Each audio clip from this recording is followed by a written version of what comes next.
Welcome to the Travelman Podcast. My name is Ben and I host this cool travel podcast.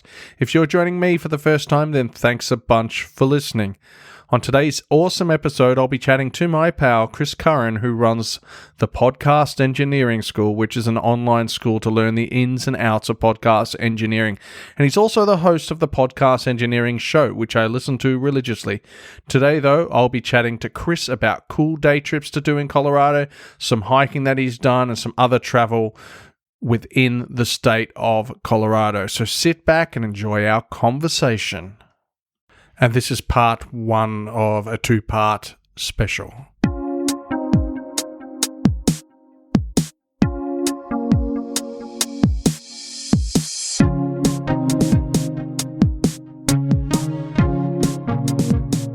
Okay, Chris Curran, thank you for joining me, sir. I appreciate Hi, Ben. you coming on. Thank you. No worries. Well, I got you on, obviously, to talk about Colorado, your traveling, what you did in New Jersey as a music producer, editor, something like that. Music engineer. And I remember you once telling me that you enjoyed Canada. Actually, I saw that in the little notes you sent. I've been to Toronto once for a seminar, but other than that, I haven't done anything in Canada. Toronto's a great place. No, I haven't been there, but it looks interesting anyway.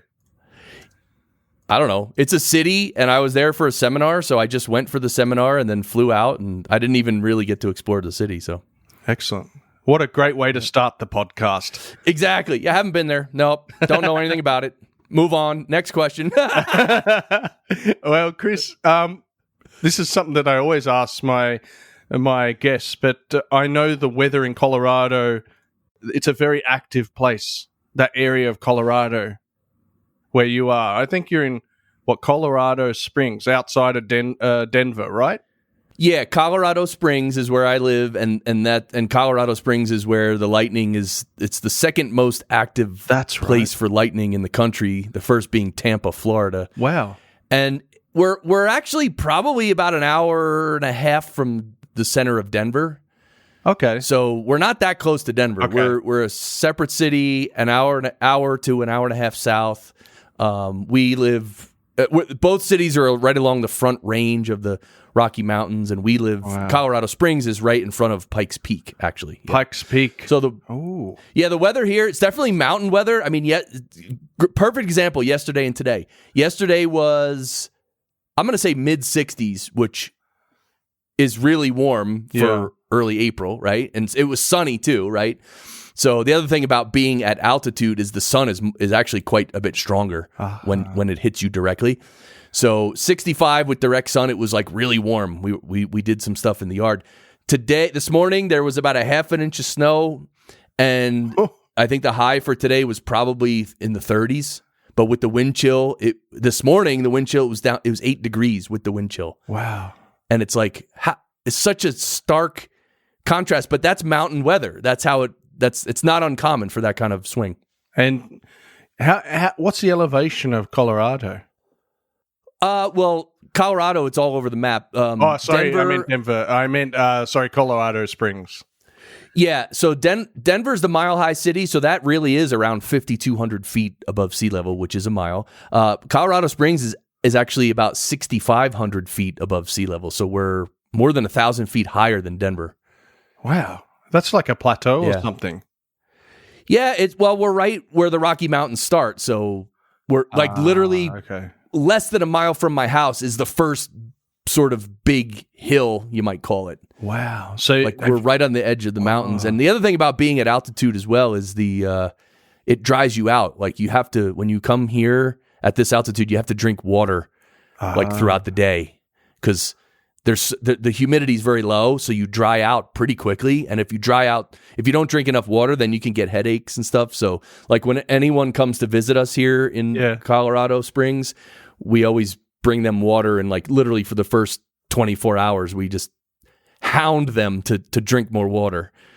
Wow, they must go to the toilet a lot. Headache. Yeah, but it's better than getting a nasty altitude headache. Oh wow! And you said you were near Pikes Peak. How far is Pikes Peak from your place? Oh, we can get to the entrance to the road that goes up to the top. We can get to the entrance in I don't know, 20 minutes. Wow. 15 20 minutes. Wow. And then when you pay to go in, then the road snakes all the way up. It's like I think it's like a 26-mile road. Yeah. And that goes all the way up to the top, actually. And it's quite famous for the hill climb, the Pikes Peak hill climb. The race. Yeah, which we've never seen. We've seen pictures, and for folks who don't know, that's a car race where they clear out all the public. Yeah. Or they don't let the public in, and then what they do is they take these cars, and it's a timed race. So they each car goes separately on its own, and you basically go up. You race to the top. Yeah. That's right. I think they only go up. I don't think they go back down. I think you're right. Yeah. Yeah. Pikes Peak. Yeah. No, mate, that looks like, I'm looking at a map. If people are wondering what I'm doing, I'm looking at a map of Colorado Springs. So, yeah, wow, the Rocky Mountains are just right on the doorstep. They would shadow the city nearly, wouldn't they? Pretty much. Yeah. Pikes Peak is really close when you drive down the main highway through Colorado Springs, which runs north to south. Pikes Peak is very prominent. Is that the tallest peak there in that mountain range? Oh yeah, Pikes Peak is a 14er, which means it's more than 14,000 feet. Wow, tall. And in Colorado, there's I think 56 mountains that are above 14,000 feet. Wow, which is kind of a lot, but yeah, but in a way they're rare, right? There's a lot of mountains, but not all of them are above 14K, but Pikes Peak is. It's somewhere I really want to go, though. I have to get out to Colorado one day, and that's obviously why I've got you on the podcast, because I know you got a bit of a background, and you know your Colorado. Now, I was going to say, do you know much about Denver, the city? I'd say no. I mean, I haven't studied it. I haven't ever lived there. Well, one thing I do know is since we've been here, we moved here in 2015, and right now it's 2020. And in that time, like, Denver is supposedly like one of the fastest growing cities in the country. So, and it's funny because I live in Colorado Springs, and when we go to Denver really does feel like the big city. The big city. And Colorado Springs feels like the little tiny brother, you know what I mean? Well, what's the population in Colorado Springs? Is it under 1 million?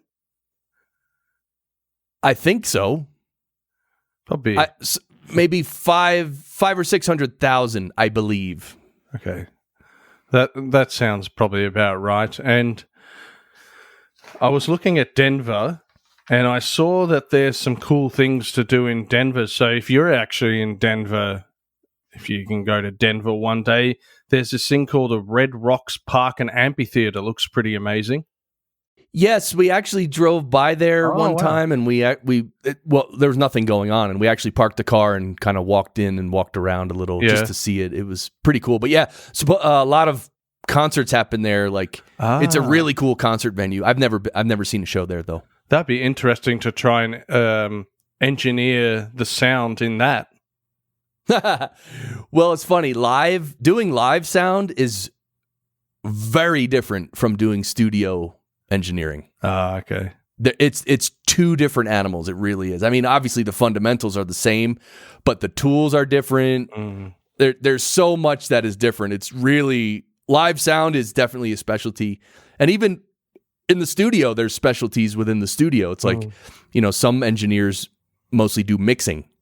That's their specialty. And some other engineers, they do more like recording raw tracks of bands, tracking bands and stuff. So pretty cool. Fair enough. Yeah, that is cool.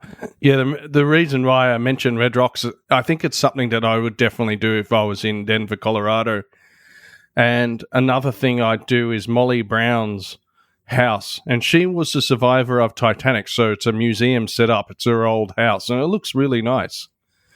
It just follows her life. Really? I've never even heard of her. Yeah, Molly Brown. She was one of the, I don't know how many survivors on the Titanic that there was, but she was one of the survivors. And they've set up a museum of of where she used to live, her house, and it's really, really pretty brick building. It's gorgeous. So that's definitely something that I would do if I was in Denver, Colorado. You know, another thing that's not far from Denver is the Rocky Mountain National Park. Ah, yes. The Rocky Mountain National Park. And now, have you done that? Yeah, we've been there several times. Cool. There's a YMCA there where you can rent cabins and stuff. And we stayed there a couple times for, several days each. Oh, wow. Really, really a cool place for sure. And there's that little, it's in that, what's the name of that town? Outside of Denver? No, it's kind of where Castle Rock? Estes Park.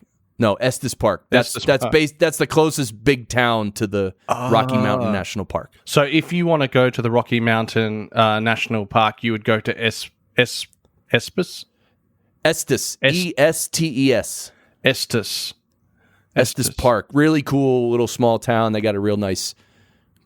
Well, there's one coffee shop that's right on the end of the strip of all the stores, and I think a lot of people go there, but Estes Park is pretty cool. It's like in this big, huge valley. You still feel like you feel like you're in nature, but it is a small town, so you can get whatever you need, and the park is nearby. Pretty cool. I'm trying to find it on the map, and I'm having a horrible time. But it's northwest of Denver. Northwest. So if you go from Denver, if you look at Denver and then you go over Boulder, if you went directly over Boulder. Yeah, found it. Estes Park. Yeah. Yep, Rocky Mountain Park. It's where, Deer Mountain, McGregor Mountain, Twin Sisters Peak East. Have you done a full trek around the top of that mountain, or have you done some of the bushwalks around there?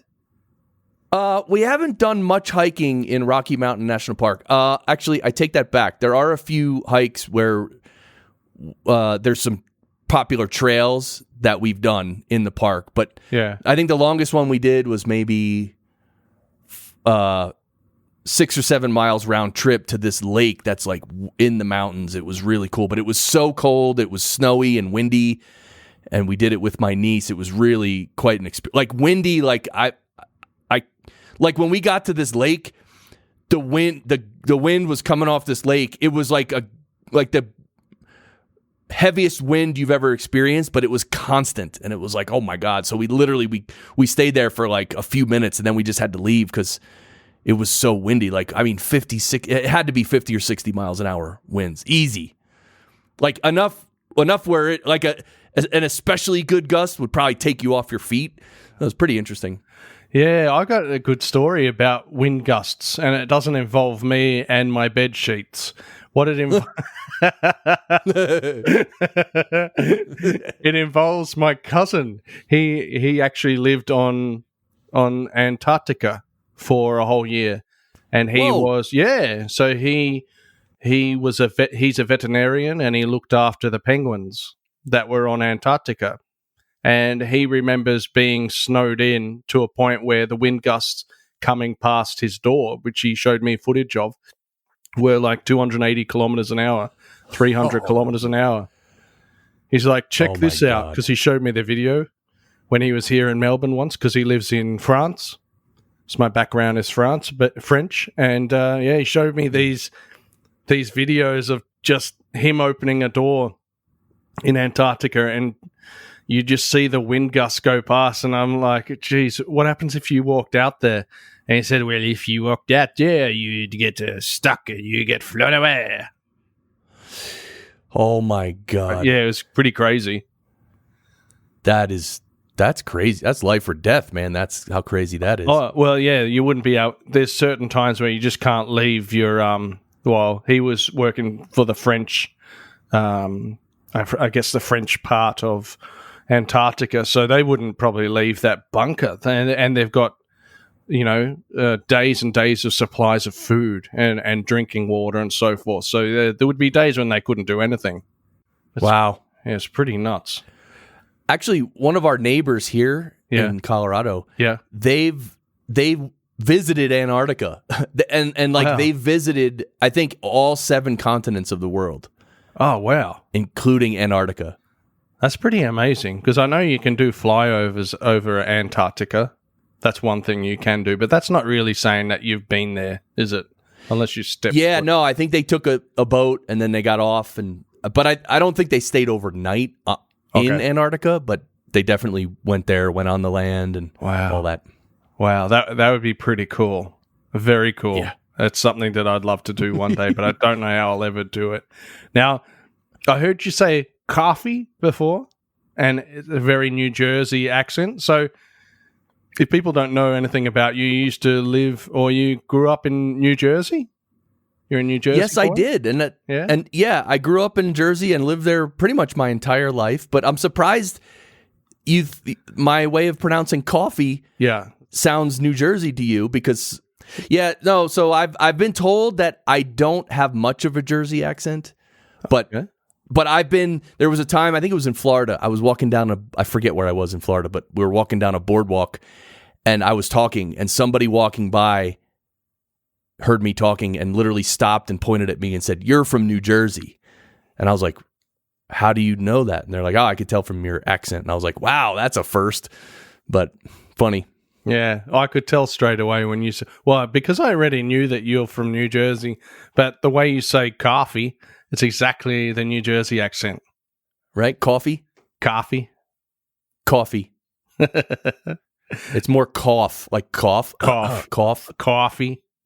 Coffee. Yeah, there you go. That's pretty good. And a bagel. Coffee and a bagel.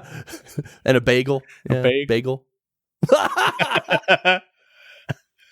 Oh God, I feel like a bagel now. I might get the wife to make me one, because it's morning. All right. In here in Australia. But oh, wow. Yeah. So you grew up in New Jersey and you lived there for a while. Yeah, I lived there until 2015, actually. And the only time I didn't live in New Jersey was when I lived in New York City, which was in the early 90s. And that's when I was actually working in several of the big music studios and learning all my engineering chops in the real world. Wow. Yeah. That's cool. But that's cool. Living in New York was pretty crazy. Not too crazy, but it was pretty crazy. That's a crazy place to live. Well, you got to meet Jeff Buckley, so I think that's pretty crazy. I loved him. Yeah. He was one of my favorite singers.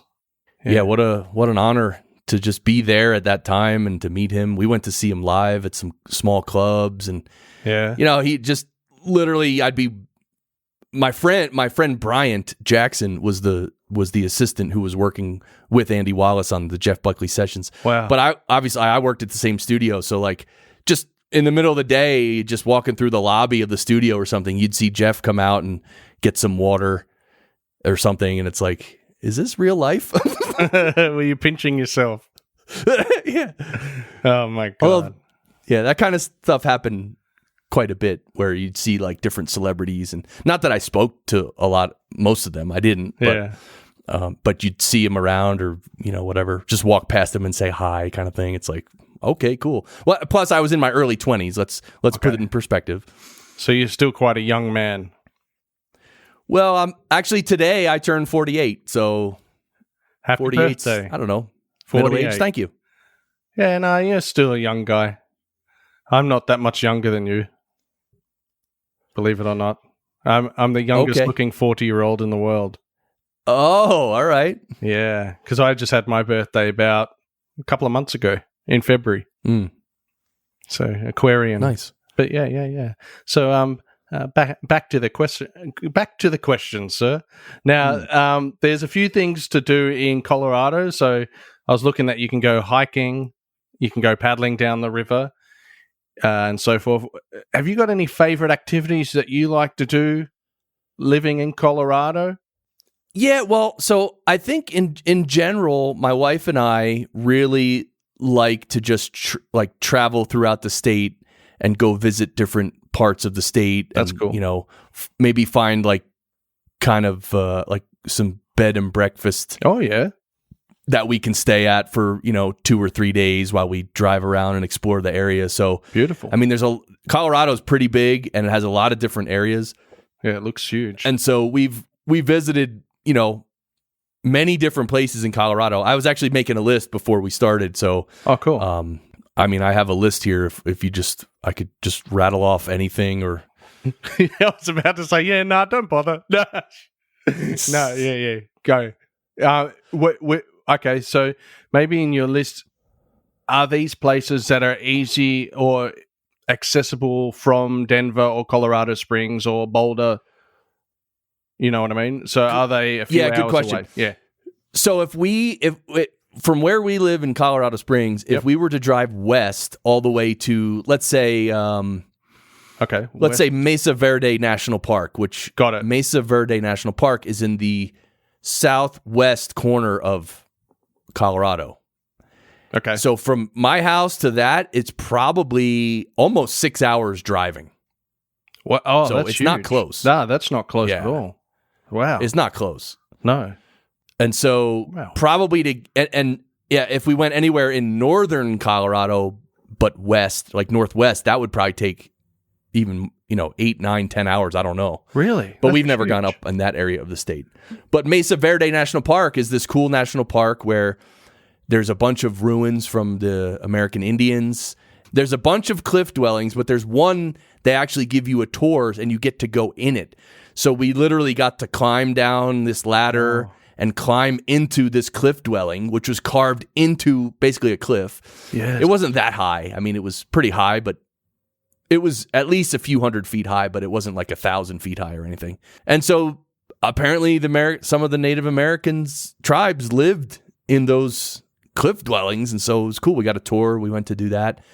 Pretty cool. And that whole area has some of the most ancient American Indian ruins as well. So they do a lot of American Indian studies in the southwest corner of Colorado.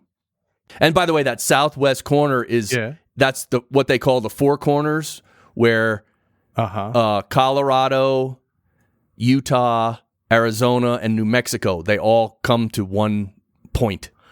And there's actually a place, we haven't been there yet. There's a place where there's like a little park or something where you can actually go, and they literally pinpoint the exact location where the four states meet, and you can like lay on the ground, so you can be laying in four states at the same time. It's called the Four Corners Monument.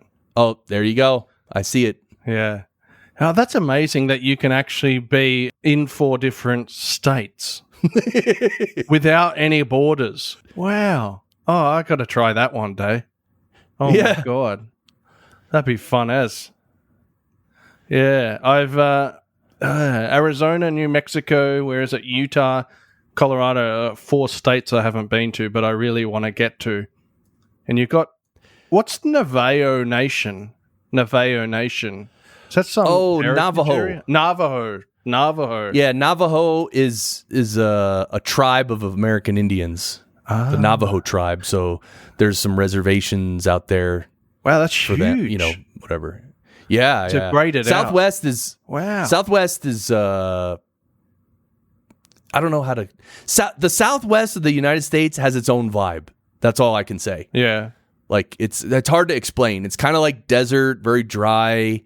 And and I don't know. It has its own ecosystem, and it just feels different to me, anyway. Yeah. Wow. Yeah, it looks interesting. But the Mesa Verde National Park just looks incredible. I've seen some photos online, and it reminds me of Petra and Jordan, or similarly to Petra, Jordan, where they've carved out dwellings into the rock faces. It looks really, really cool. Do you know Petra? Yeah, that was fun. No, I haven't. I've never even. No, actually, wait a minute. I think I've read that in a book or something. It's a World Heritage Site, which I think maybe Mesa Verde might be also a World Heritage Site, but I'm not sure. It might be an American Historic Site, though.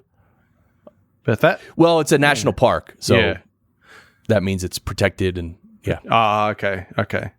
And you need to pay to get in, stuff like that. So you do have to pay? Yeah. Okay. That looks like probably one of the best things to do if you are in in Colorado, or if you do want to see something, because that would be right at the top of my list to see Mesa Verde, and also to kayak or canoe down the Colorado River would be an amazing thing to do. Have you done that? Yeah, so by the way, there's a lot else on my list here, so I think by the time we're done talking, there might be 10 reasons, 10 things you think are the best reason to come here. That's cool. But so rafting down the river, we did some rafting in Buena Vista, which is sort of in the center of Colorado. Back to the map. Buena Vista. Because I'm looking at a map while I talk to you, Chris, just so I kind of see the relevance in location. Does that make any sense? Yeah, so from Colorado Springs, if you go due west. Due west, yep. Oh, Buena Vista. For about, yeah. See it. It's a town right in front of a range of mountains. It's beautiful. And anyway, they have rafting, I mean, the same kind of rafting tours they have in a lot of different places. You pay a certain amount of money and you get in a raft with someone who knows what they're doing, and then you and a bunch of people go down the river. So we've done that in Buena Vista. And by the way, for the locals, they call it Buena Vista. Buena Vista. Which is, it doesn't look like that, but that's how the locals would say it. But I don't think anyone really cares too much. But I reckon Australians would call it probably Buena Vista.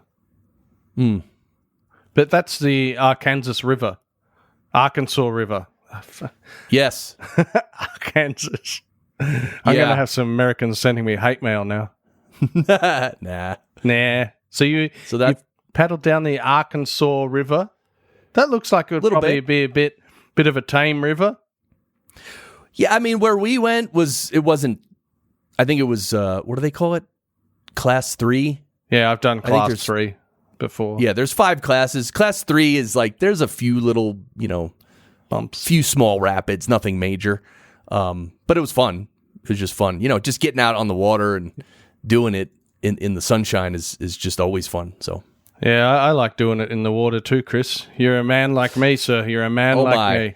Oh my. Okay, where terrific. Did we go there? But I've been in a class 4 rapid before in New Zealand. Okay, New Zealand class. Really? Tell me about that. Well, in New Zealand, you've got an area called, I think it's Queenstown. I'm just double checking. It is Queenstown in New Zealand, where they've got these amazing rapids set up, and you can do jet boating in New Zealand in Queenstown as well. But yeah, I did the rapids there, and I was there with my wife and some other people, but we got into a thing called an eddy, which is like an underground water spout.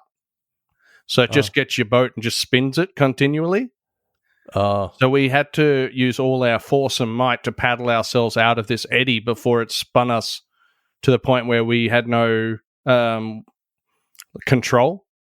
So yeah, it was pretty scary point. And I remember once even grabbing my wife by her safety vest, the things that keep you safe when you fall into the water. Well, life vest. Yep. And yeah, it was pretty scary. But we did some. That's where I've done all my whitewater rafting in Queenstown, New Zealand. And if you ever want to see some amazing countryside, which is probably similar to Denver, Colorado, it would be New Zealand South Island. So got all the fjords and everything like that. But it was absolutely gorgeous. Absolutely. Oh, wow. Still remember it now. But yeah, getting caught in an eddy is not a lot of fun at all. So you've got to use a lot of force to get out.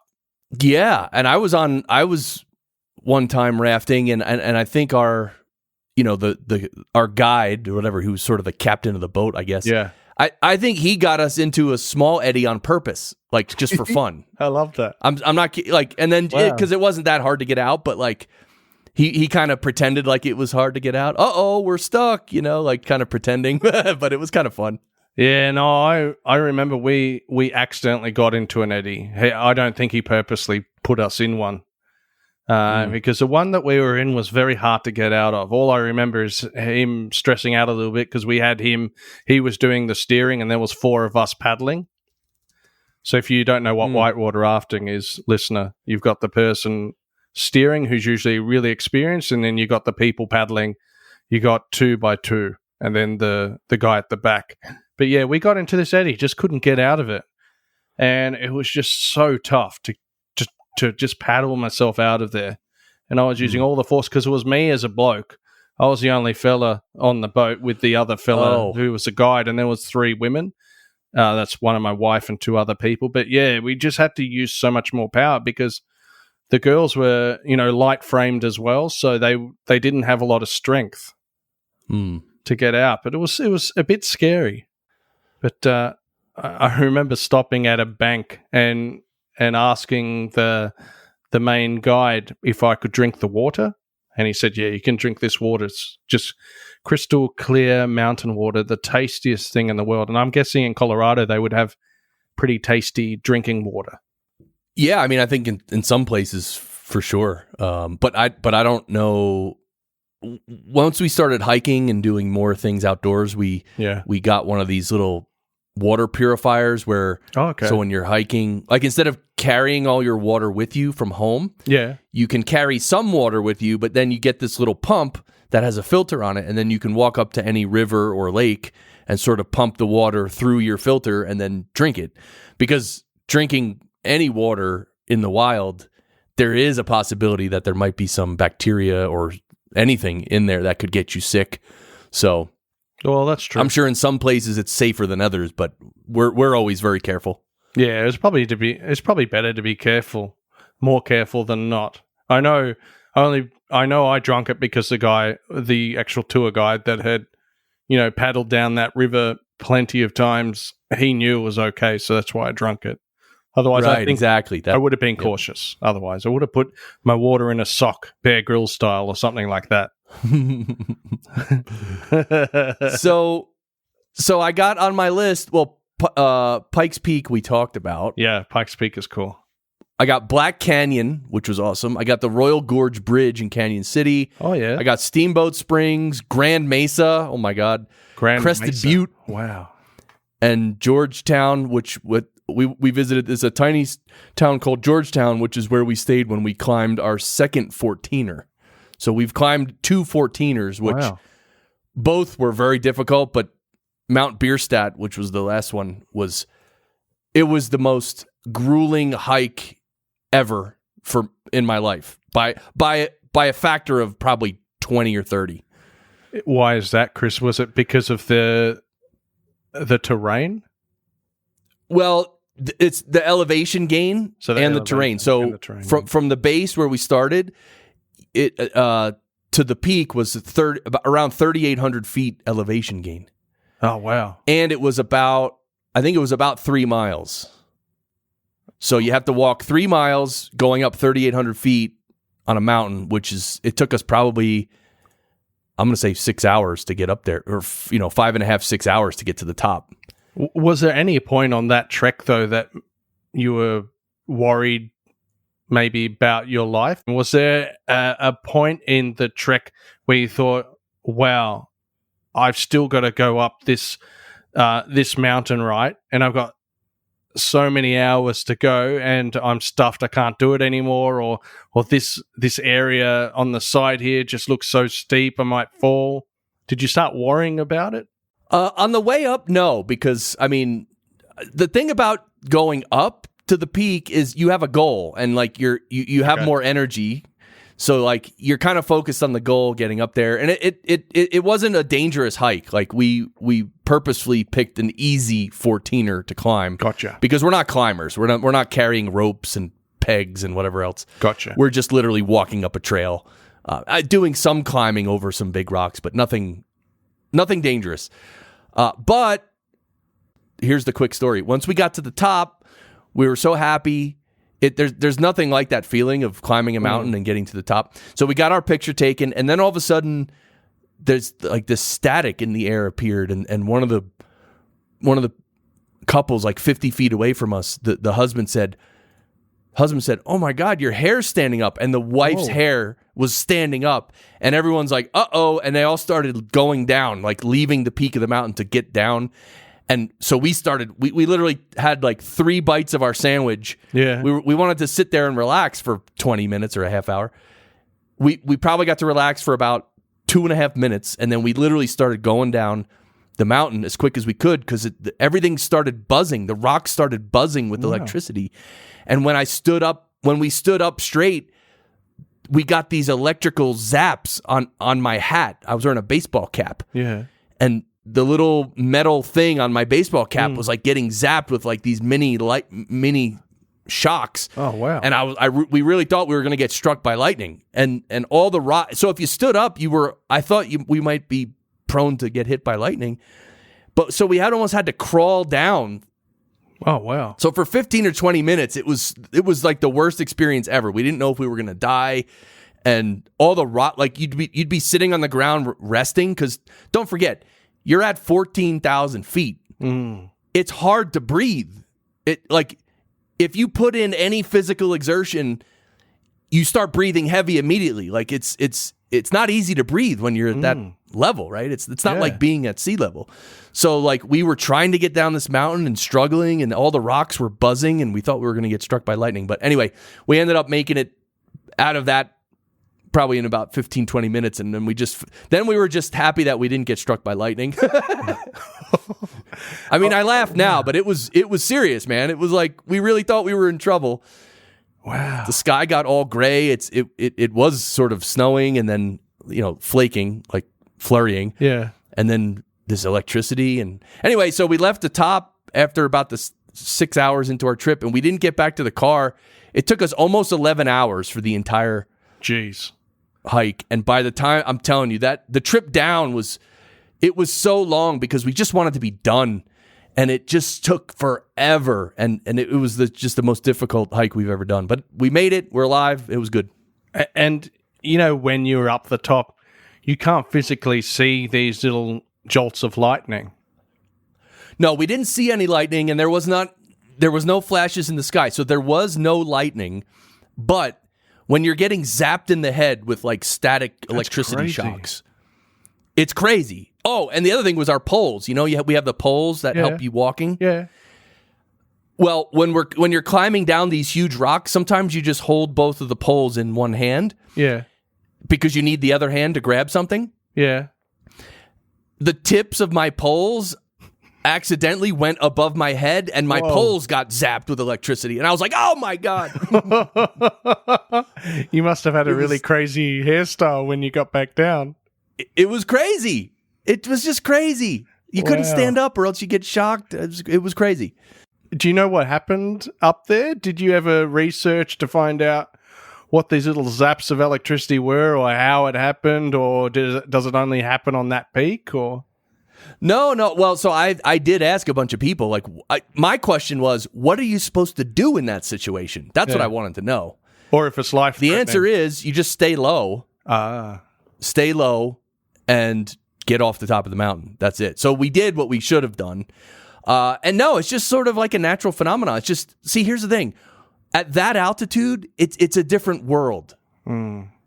It's just the weather. It's a different world. There's stuff going on up there that it just acts differently than the weather, at a normal elevation. So I'm sure it was not. I'm sure it was a normal phenomenon for sure. Just a normal thing. You didn't see any disc floating around nearby? No. Oh, that would have been great. Oh, How cool would have that been? Yeah. But this UFO just... Yeah. Oh, I would have walked right up to that. And then there's Barry inside there. Yeah. Yeah. Oh, yeah. I love it. It's like I'm zapping Chris. Yeah. Oh, so yeah. That was Mount Bierstadt. That was pretty good. Mount Bierstadt. So people, if you want to get static electricity shocks, then climb Mount Bierstadt. Yeah, it was good. It was I could talk forever about that, but maybe it's called Mount Bierstadt because you're getting static shots, and really you should be in a pub drinking beer. Oh, it's happening. You just twisted that because you want to drink. I'll be drinking after this, and it's still not midday yet. Oh, I've become an alcoholic. Oh boy. So what have you got any other crazy little stories like that? That's great. Yeah, it's great now that we're both alive, now that we're here. I don't know. I mean, our first 14er was Mount Sherman. That was a lot easier, shorter. That's a famous mountain. Mount Sherman. Is it Mount Sherman? I don't. Oh, maybe it's not. Yeah, I don't know if it's too special, but yeah, that one was nothing really happened there. Well, okay, so we went to Steamboat Springs. Ooh, yes. Which is in northern Colorado, has this place called, I forget what they call it now. It's a natural spring, a natural spring? Yeah, like a thermal spring. Hot springs. Hot springs, thermal springs. It was a natural hot springs, and it was on private land, so the person or whoever owns the land allows people to come in. You pay a little bit of money, and you get to go in these hot springs. Oh, that would be nice. And yeah, it was really nice. And then, but the first time we showed up, we had our niece with us, who's a teenager, and we were going in, and it was around like 4 p.m. and maybe it got dark around 4:45 or 5 o'clock. And we wanted to go in, and they said, "Oh no kids are allowed in after dark," because I guess they don't. Maybe after dark they don't require a swimsuit, something like that. Oh yeah. So anyway, we had to leave, and then we came back the next day in the middle of the day, and then we got in and we went in the hot springs. It was pretty cool. So it's an amazing thing. There's snow all around. Yeah. It's cold. It's pretty cold out. Yeah. And then there's this hot spring, and you go in it, and it's just a cool experience. And is that hot spring natural, or did they have to build it? Well, it was a natural spring, but like they do with most natural springs, they do, sort of build around it, structures to like guide the water, yes, or maybe even pipe some of the water to a different, to fill up a different area, kind of thing. So yeah, they've done that in certain parts of Victoria, the state where I live in. They've got a certain thermal spring areas, which I'm guessing Colorado Springs in general is called Colorado Springs because of the thermal activity under the ground. Is that correct? Yeah. Well, let's put it this way. I think all over Colorado there are hot springs. So it's a very active area. So are any of those mountains in Colorado volcanoes? I don't think so. I've never heard that. Okay. But just above us in Wyoming is Yellowstone National Park, which Wyoming, yes. Apparently is a super volcano underground, though. It's not even above ground. Yeah, Yellowstone National Park is funny because of that geyser that's inside Yellowstone National Park. It's a geyser that I think it goes off every now and then. But I think through there is... I think I once read that if that volcano went off, America would be just gone. Yeah, pretty much like the center of America could be really messed up. Yeah, messed up. So let's hope that never happens. But yeah, Yellowstone would be a great place to get to. And I'm guessing if you wanted to get there, there'd be no way you could drive there, but it would take too long. Is that right?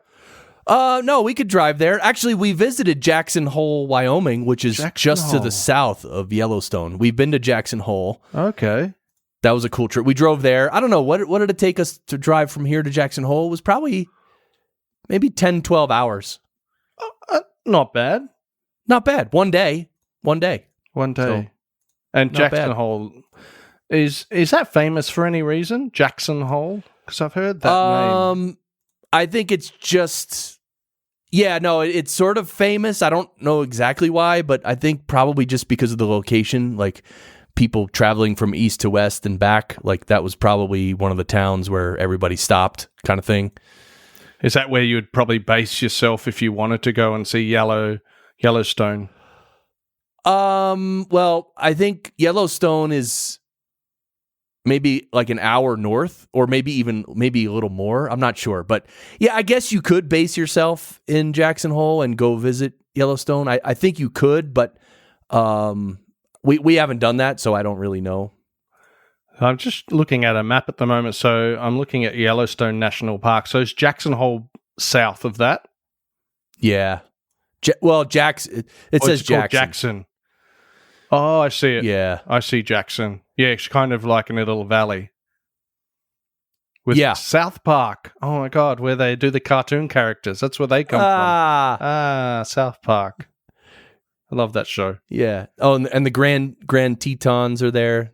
Grand Teton National Park. Oh, the mountains are beautiful there. A lot of wildlife. We just driving on the road. Wow. There's this one part of the road in Jackson Hole where all these bighorn sheep would just come like they were coming down to the road to lick the salt off of the cars.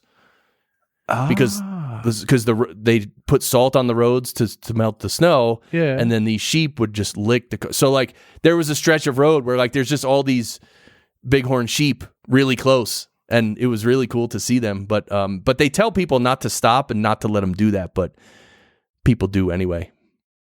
They gotten in a habit of it, so it's like part of their life now. And it's not natural, so they kind of don't want anything unnatural to be part of their lives, so they don't recommend it, or they say you shouldn't do it, but people do anyway. And anyway, also driving around that area, we saw like buffalo. I've never seen a buffalo. Oh, yeah. A wild buffalo, I'm thinking. Yeah. Like a big beast, like big, huge buffaloes. Yeah, we saw them from, I don't know, 100 feet away. Yeah. Yeah, well, it felt like about 100 feet away, the distance between my Wi-Fi signal being anything good and being amazing. So thanks for listening to part 1 of my chat with Chris Curran on Colorado day trips. I really enjoyed our chat till the audio unfortunately dropped out. All I remember is us just talking about how goats lick salt off cars, and that was actually pretty funny. Our connection was severely severed for some reason, I'm not really sure, so that's okay. On a side note, we had a heap more to chat about, so we hooked up again for part 2, which will be coming soon, and we chatted more about Colorado and other things to do in the state. You may or may not also notice that the audio in part 2 from my end is a heap better. I finally figured out something that was just so easy but had been bugging me for so long, and that was to do a traditional double ender where I record clean audio on my end, and Chris, or my guest, will do the same, record clean audio their end, and then we chat online, Zencaster or Skype or whatever else, and you might get dropouts there, but you don't get dropouts when you have the clean audio. And then you just compile that and put it into the podcast. So if you want to follow me, you can follow me at travelmanpodcast.com, at travelmanpodcast@gmail.com. Yep, that's the one. On Facebook, I've got a page. I've got obviously my profile. I've got a group. I've got a really good group. You can add my group. I am on Instagram as Travelman Podcast and Travelman Ben. I'm on Twitter at Travelman Pod, Travelman Pod, and at OzNative, which is my private account. And I think that's about it. And you can listen to me on all good podcasting apps. Thanks for listening. Bye.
or peace, or a state having their own police officer watching you, or that's cool. Right.